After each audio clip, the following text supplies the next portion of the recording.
Orthodox translation called the Jewish New Testament. And then a later translation, the same author came out as the complete Jewish Bible. And that one you can actually get online in the Blue Letter Bible, but always they have it on there. And so I think I lost them in the storm. I can't find them, so I brought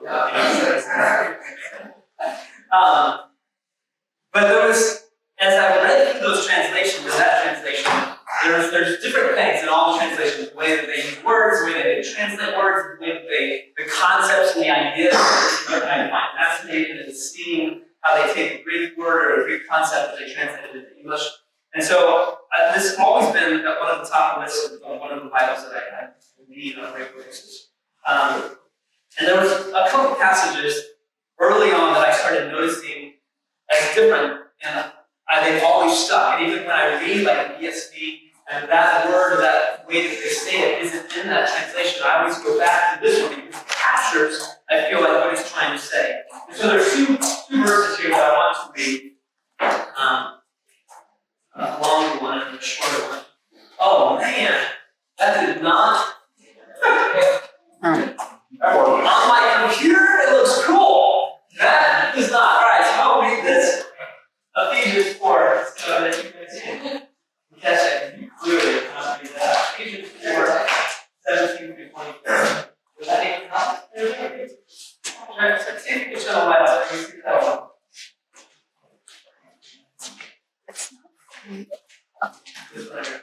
Yeah,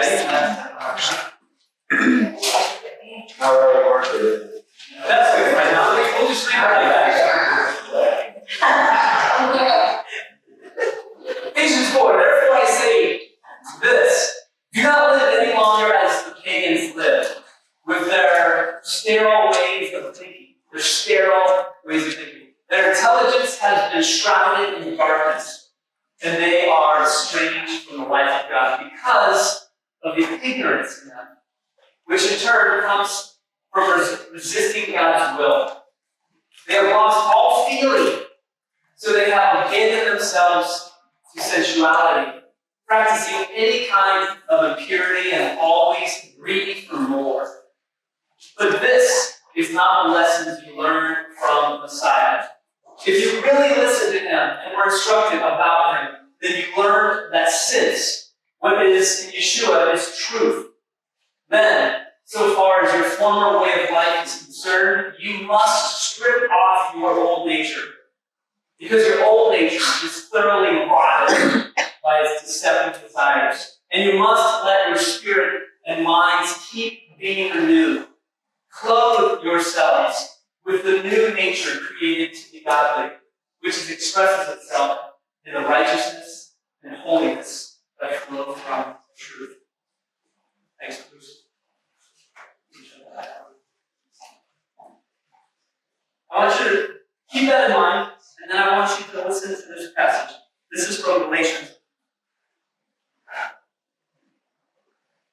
For in union with the Messiah, you are children of God through this trusting faithfulness, because as many of you as were immersed into the Messiah have clothed yourselves with the Messiah, in whom there is neither Jew nor Gentile. There is a metaphor that is used in these two verses that you don't see in most of the other translations. Did you catch it? What was the metaphor? The title, right? Clothe yourselves. This idea of clothing yourselves in the Messiah. And you don't see that in the translations, but the Jewish Bible, over and over in multiple passages, uses this metaphor to clothe yourself. And so as I was reading an article, there was an article from an organization called Abad, and it's talking about this lesson, this behavioral program they call Tanya. You remember Musar? Remember when we did Musar for like a long time, right? So Tanya is very, very similar to Musar. And it's talking about the very first sentence of this article that I read is that the soul is yearning for union with God. And I found that perfect, because what have we been talking about in Adam 2? This is yearning. What?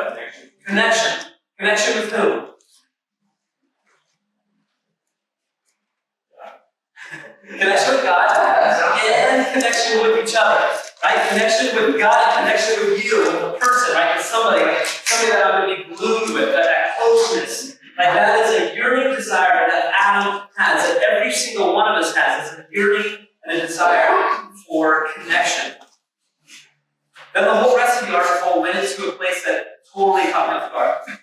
After talking about this idea of connection, it said, life is less about who you are than what you wear. Okay, this is this article gonna go.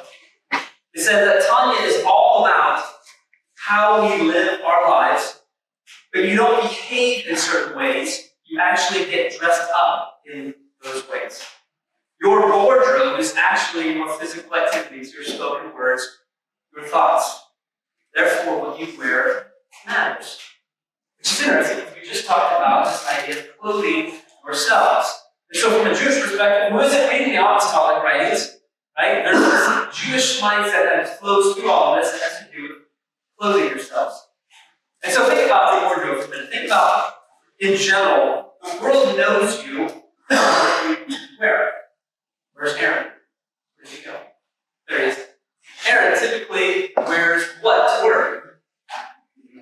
A badge, a gun, a uniform. Therefore, when you look at Aaron, what do you see? A deputy. You. Security. Security. There you go. Right? Bruce wears a tool belt. You know, and boots to work.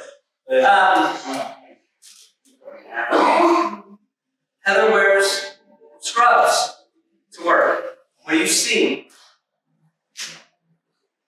What you wear matters on your job.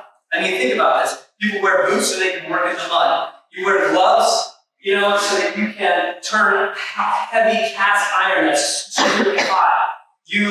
People that wear suit, a lot of times, opens up doors that most people don't seem to get into just because of the clothes that they're wearing. I remember I went to the courthouse one day and I had a suit on for some reason. I was going to sit in on something. And the officer, as soon as I walked in, he said, "Oh, lawyers go that way." I'm like, okay, thanks. Yeah. Just went along with it, right? What you wear is the soul, or I should take this back. Your soul wears the clothing as well. It's what interacts with the world. I don't know if any of you remember Saturday Night Live. You guys don't know, but you might remember Saturday Night Live. You know, do you remember Fernando from Saturday Night Live? Fernando used to have this thing that he learned from his dad. He said, it's not how you feel, it's how you look. And you look obvious. Remember that? Anybody? Come on. The old guys, you guys can actually say that. That's I had to go forward in my book to remember that. That's 80s though, man. Come on. Yeah. That was. It's not how you feel, it's how you look. And you look obvious, right? You say it all the time. There's a big show, you hear it all the time. And this was a big scene in a lot of different places, but the idea was, well, ladies, how do you feel when you put something on and it just doesn't fit right? You put it in the pile, you're like, this doesn't look right today, and your pile it keeps growing, right? You put something on and that doesn't fit. You take it off and you go on the ground and you grab something else out, that doesn't fit right. What do people do when they see you when you leave the house? They see your clothing. You look nice today. Well, that dress, right? I saw those in dressing room. That's very pretty. You look great today. Right? The clothing is what people see when you leave the house. And a lot of people say, yeah, well, that's not who you really are. Okay, what would happen if you left the house with no clothing? Okay. Your clothes present you, they cover you. Romans 13, 14. Romans 17, 14 says this. Romans 13, 14. 13, 14. Instead, it says, this is Paul, instead, clothe yourselves with the Lord, Yeshua, the Messiah. And don't waste your time thinking about how to provide the sinful desires of your old nature. Clothe yourself. Roman says that there's 3 or 4 mats, right? What do you say? Oh, there's construction mat, there's business mat, there's profession mat.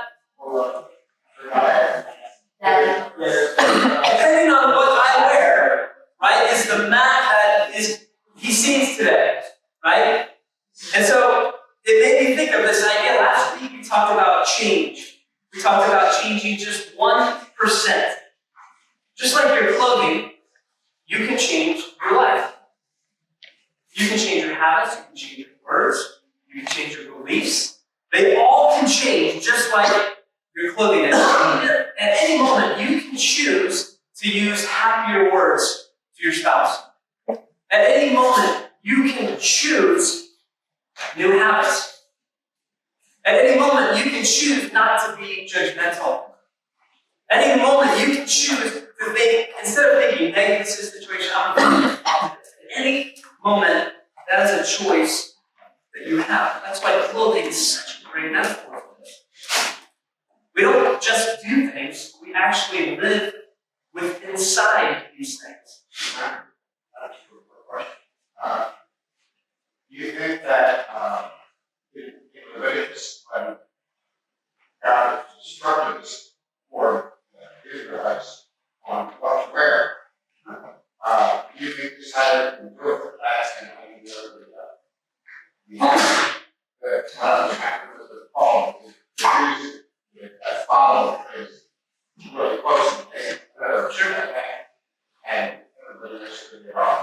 Well, think about it. It's like all of the clothing, when we read through this back as many years ago, we taught the idea that the clothing wasn't just about the clothing, but you were to ask the question, why? Why am I not supposed to take two different types of fabric and put them together? Why only one fabric? Isn't it so that I can be reminded that I'm not supposed to be blended together with all of the rest of the world? Or what about the tzitzit? With all the 12 cords and the one blue going through it. Am I not supposed to be reminded that blue reminds me that I am to be royal? That I am supposed to be a kingdom of priesthood for God by that one blue thread that goes through there? And aren't I supposed to be reminded by the 12 that go down there that I'm part of a family of 12? And aren't I reminded that there are 5 knots on that remind me that the 5 knots are the 5 books of Torah? And that in between each one of those 5 knots is 4 spaces, and each one of those 4 spaces reminds me of what? The name of God, Yod-Heh-Vav-Heh. So the clothes that I wear remind me of who I am. Good point. Yes. The Baal Shem Tov would always say, wherever you put your thoughts, this is where you are. All of you. All of who you are is where you put your thoughts. It's similar to the idea of you bring about what you think about. Somebody read to me Matthew 15, 17, 19. Yeshua says, very similar thoughts. Matthew 15, 17, 19.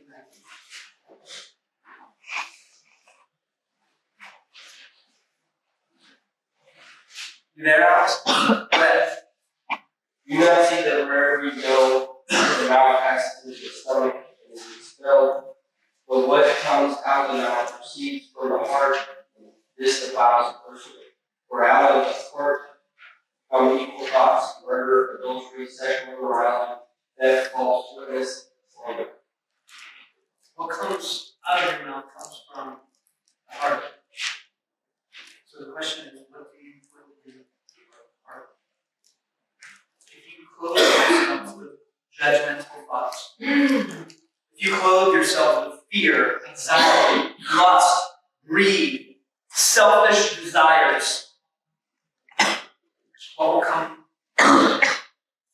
What comes out of you, that's what you clothe yourself with. There's an old saying that was a long time ago. People believe what they say and they act upon their beliefs. Years ago, we tried to teach, I don't know if you guys can remember this, we tried to teach this idea that we wouldn't use church. We would say, we're coming to the service or the gathering as a community. We wouldn't use the word church. Why? Because the word church has an automatic connotation for everyone. And it instantly puts you in a box. Church means, for some people, trauma, where they've been hurt. For some people, it's a place where I get judged. Church means, for some people, it's bricks and mortar, it's that building. And it's that building's responsibility to do something for the community. It's that institution that has all that stuff. Or maybe the church has that connotation of unreliability. Where was the church after Katrina? Right? The word church has this connotation and instantly puts you in, oh, you're a church. Oh. So that's who you are. And we learned early on, the gathering is the gathering. That's who we are. And not just the way you think about things matters, but it's also your actions. Rustin always says, if you lay down with fleas, if you lay down with dogs, what? Wake up. If you lay down with dogs, you get up with fleas. There was an old saying in Phoenix, we would always say it, if it walks like a duck, if it talks like a duck, it must be a duck, right? Paul says in 1 Corinthians, if you depend on who you hang out with, bad company, what? Corrupts good character. So if you hang out with people who think this way, guess how you're going to act? You lay down with the dogs. If you hang out with ducks, that's who you're going to eventually be. Your attitude follows your actions. You become what you do. In psychology, there's these two opposing forces, almost like a coin. On one side of the coin, the idea in psychology is if you change your thoughts, you'll change your actions. If I can change the way you think about things, you'll actually be nicer to your spouse or your kids or your coworkers. From a Jewish perspective, on the psychology side, if I can change your actions, get you to just think, or get you to just start doing these things, forcing you to be happy, you'll actually change your beliefs and your thoughts. And so for the longest time, we've looked like, why don't we try to teach both at the same time? Let's try to change people's thoughts while we also change their actions and meet in the middle so that we can find real change. So the question that I have today is, what clothes do you wear? Ladies, have you ever gone into the closet and you're like, oh, I have nothing to wear?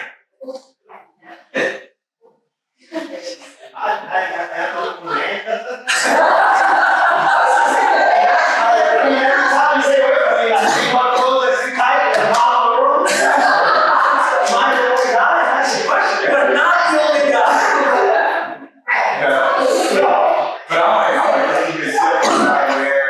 Almost the same. The same. That's even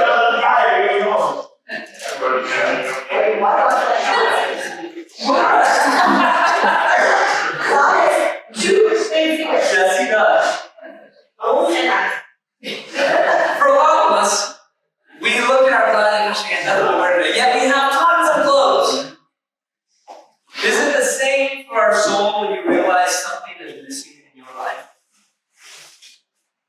There's just something missing. Nothing fits, nothing looks right, nothing feels right. Gosh, what is it? Maybe you're trying to wear the wrong clothes. Maybe you're looking in the wrong place for happiness. You were created really to only fit into one set of clothing. Set of clothing. This year, I really reevaluated some of the things that I wanted to do and stuff that I've taught you guys and hope and push you guys. Like, do these things in your life. And as I pondered these things last week, I was really convicted on how I needed to change my thoughts about study, prayer, and obedience. And I asked my own questions. I said, why do I study the Bible? Is it for acquiring knowledge? Is it for inspiration? Is it for guidance? Is it to prove people wrong? For some people, a lot of people were taught, like, you gotta study the Bible because it's the Bible, the basic instructions before leaving Earth, right? I mean, like that old saying. But what if I started to read the Bible just to immerse myself in divine wisdom? What if I were to open up the Bible like a bath? And you pour this bath with super hot water and you put salt in it, Right? Why do you put salt in it? What? Some people put smelling things in their baths, right? You know, but when you're sore and your body's aching, you put the sea salt in there, it's supposed to absorb into your pores. What if I were to open up the Bible and to just read the words and just let it absorb? And not try to figure it out and not try to, oh, this connection here, and I gotta say this, or use this for motivation, or this is.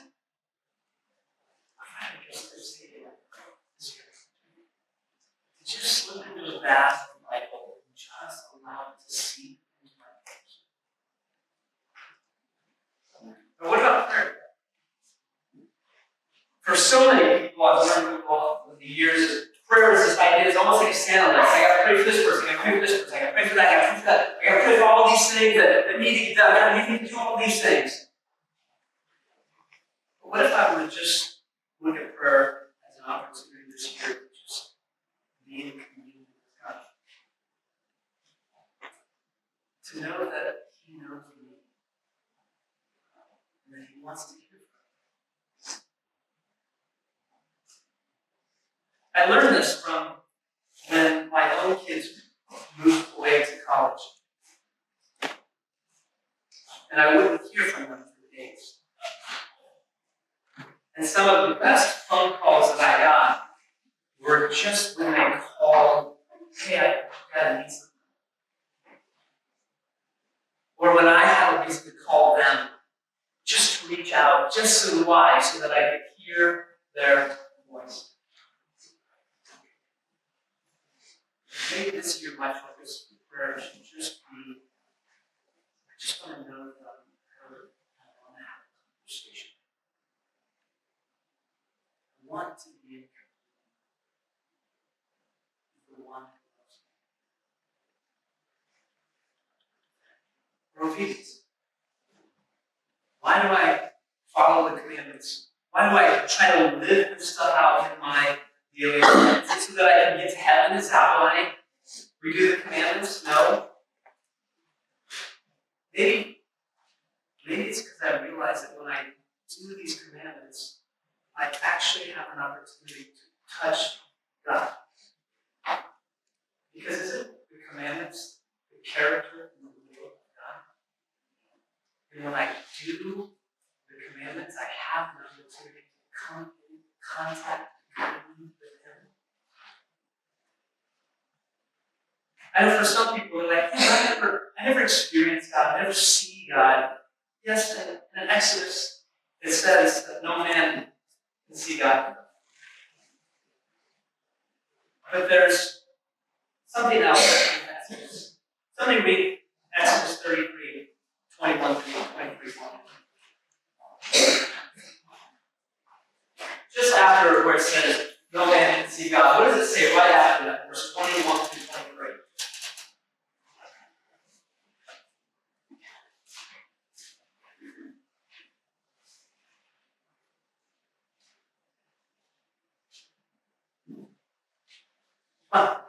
No, Claire got it.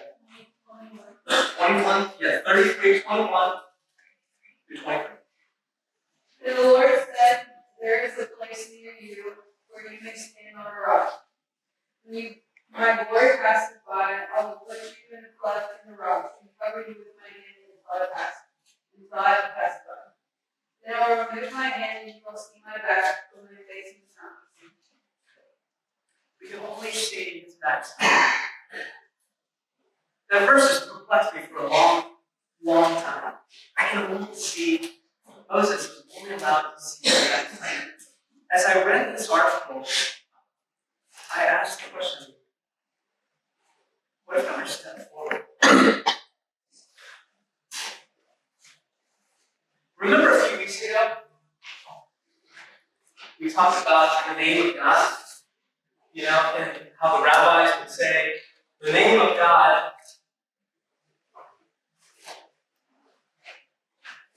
you can read it forwards, you can read it backwards, Hebrew goes all different kinds of ways. And then I said, one rabbi said, what if you read the name of God from top to bottom?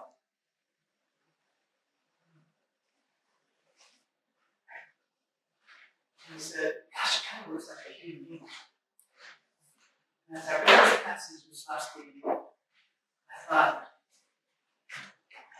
what if we were to step forward into the vacuum? Could that not also be a uniform? A suit that we step into?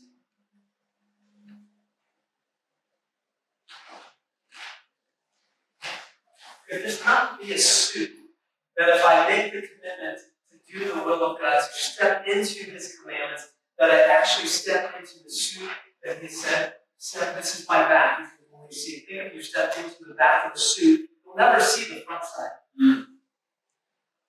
But you step into the back, and now you are in the suit, doing, being able to touch the will of the character of God because you are doing what He said, this is my character.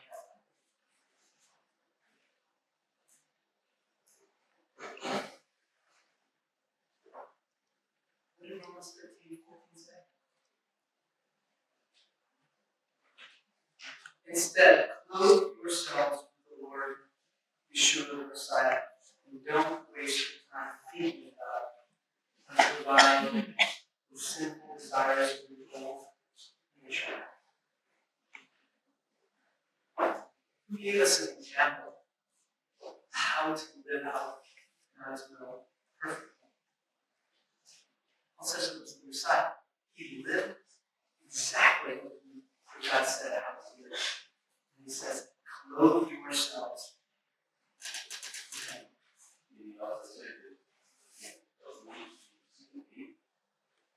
We see the Father. And what do we see? This day, I'm sorry. You know, a while back, the same thoughts, a lot of times I can see in navigation of that, I found that I was looking for a manifestation of me and seeing him as one single person there, but not seeing him when everybody is seeing him. Not seeing him when everybody's doing his work. Somebody's praying for somebody's helping somebody, how it is. And so I began to train myself. I want to see people doing, the works of God, right? Being as God is. As we read about before it, right, that I began to see him more. Because I was looking for him differently. Christian exception today is sin, right? Today, I see it. When we respond, I see it. And I have to keep reminding myself, but He's here every day. And you just explained what we've been talking about the last 2 weeks. Change.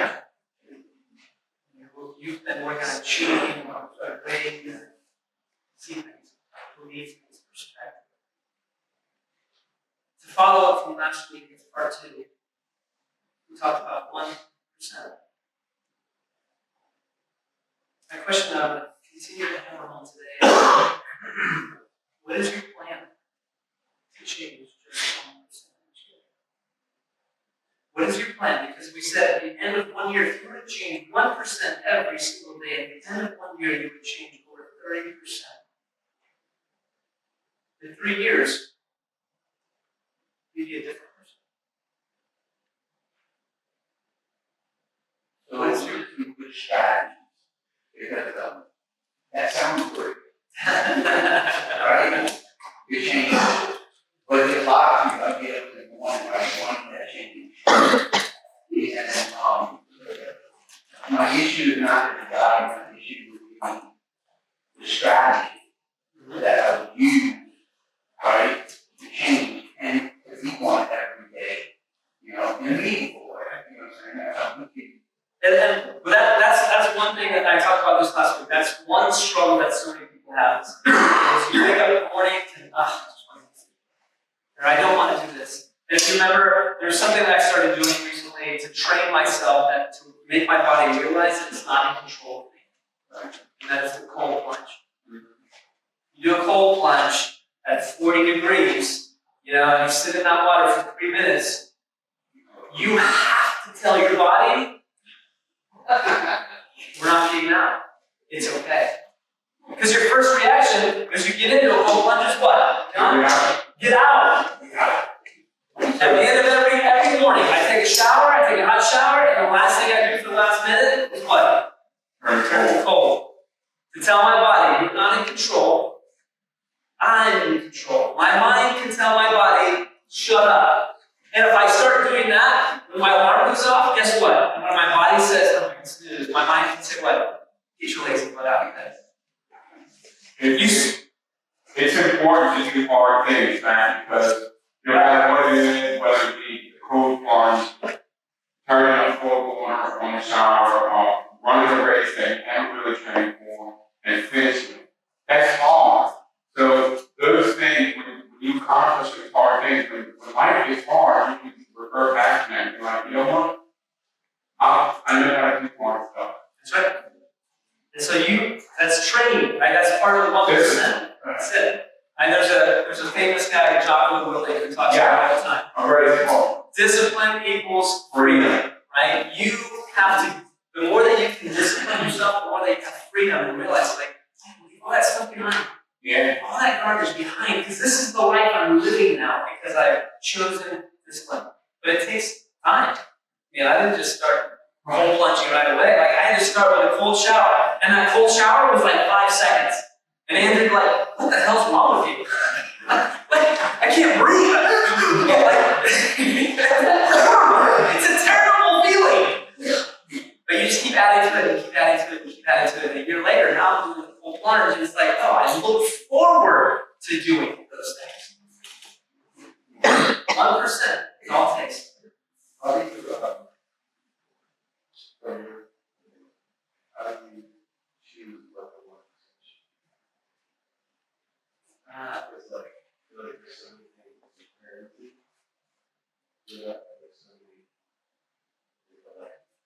things you can change. And not necessarily only that constitute a good change. So how do you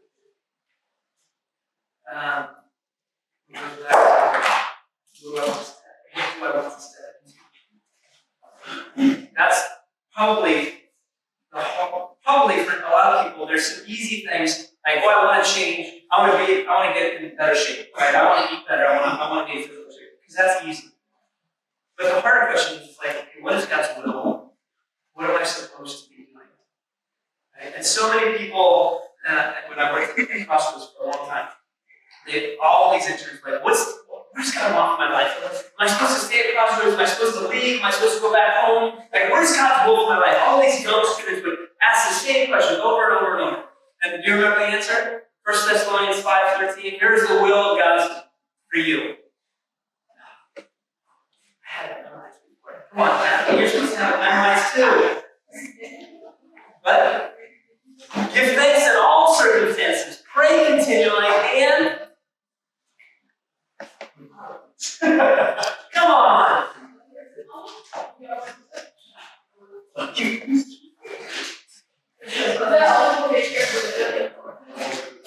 it. Okay, here it is. Always be joyful. Pray regularly. In everything, give thanks. For this is what God's will is for you and your life in the Messiah. Did you catch that? Always be joyful. Pray regularly. And give thanks in all circumstances. Here's one thing that I did to figure out God's will. I started a journal of gratitude. And every day, I would write down what I'm thankful for. Every single morning. Before I did anything like that, I still you can go to my office today. I just started a new journal. And every day, 2 sentences, I would write down what I'm thankful for, and I would try as hard as I could never to repeat it. Because what happens when you train your mind to think about gratitude?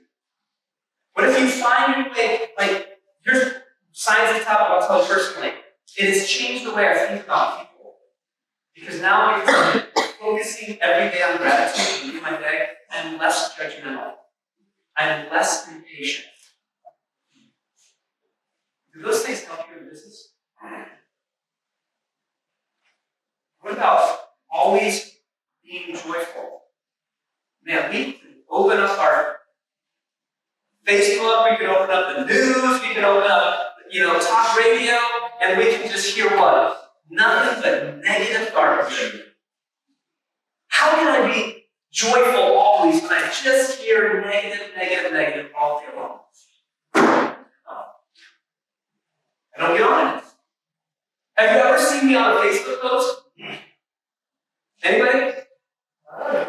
In years. I haven't posted it out in maybe 10 years because I got off of Facebook. I don't look at it ever. I shouldn't say, I think of it. I might look at it every once in a while. But it's when I'm bored, it's just a quick scroll and I have 30 seconds just to see.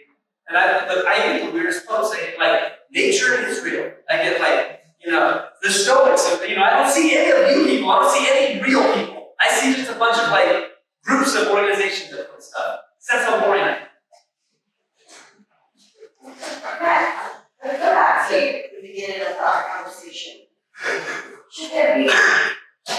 Should we strive to be one man, or is it going to be 4 mans? Because, like, I'm not at a party, Kevin was there, and I was like, the life of the party is not stories of love. We go home, get it on, we go back to the house. I want that alone. I want that, because you were fine 15 minutes there. Like, should we just try to be that one best version of ourselves, or is it okay to be? What did it say? Be joyful every once in a while. Yeah. Be joyful when you're with your friends, but not with your spouse. Don't be joyful when your kids are a pain in the butt. No. Yes. Well, construction man, business man, professor man, whatever you say, they shouldn't ever change, like those elements. I shouldn't be ungrateful construction man, right? Because then I'm a jerk on the work site, right? No, I'm still grateful. I'm still joyful. I'm still patient. But that takes work, right? That takes discipline. And So that's 100% every day. you go back to the old one, and discipline that. And discipline is going to form the rest of your life. Could you imagine if you were reminded every day that when you wanted to be pissy that you're supposed to be joyful? Right. When you just want to complain, you're reminded like, I gotta be nice. Here's what happens though. When you force yourself to do that, guess what happens? You actually are nice. And it actually changes your feelings and your emotions in you. Like these things like, oh, God's asking us unrealistic things. He knows who you are and how you're created. I mean, one of the commandments in one of the holidays, I can't remember one of the holidays, it is a commandment. You are not to be allowed to come to the commandment, to participate, I think it's Shavuot or one of the ceremonies, unless you are joyful. Like it's a commandment to celebrate this. You are commanded to celebrate. You can't come like, oh, sit in the corner. No! You have to be fun God, right? You have to be telling the story going. You have to be like, hey, let's have a good time. Even if you don't want to be.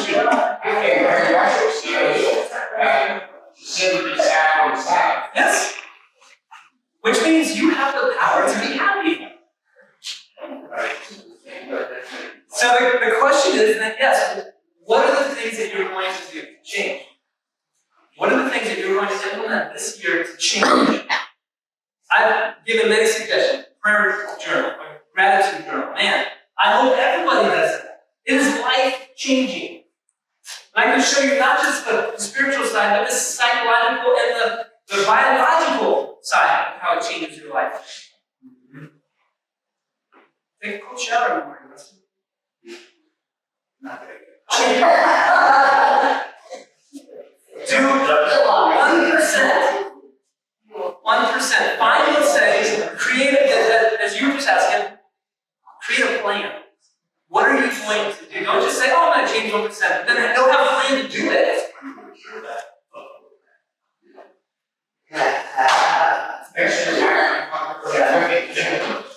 Yeah. I don't think I'll ever get that far. That's a little extreme. But yes, I encourage you. Go home today. It's the Sabbath. Ponder on these thoughts. What are the things that you're going to implement this year? Because if you don't have a plan, it's plan. Nothing. If it doesn't get planned, it doesn't get done. Father, we thank you for this Sabbath. We thank you for an opportunity to just laugh together, to be challenged by each other. We pray, Father, that as we move forward into this week, into this month's year, that we can step forward and be healed. That we long and seek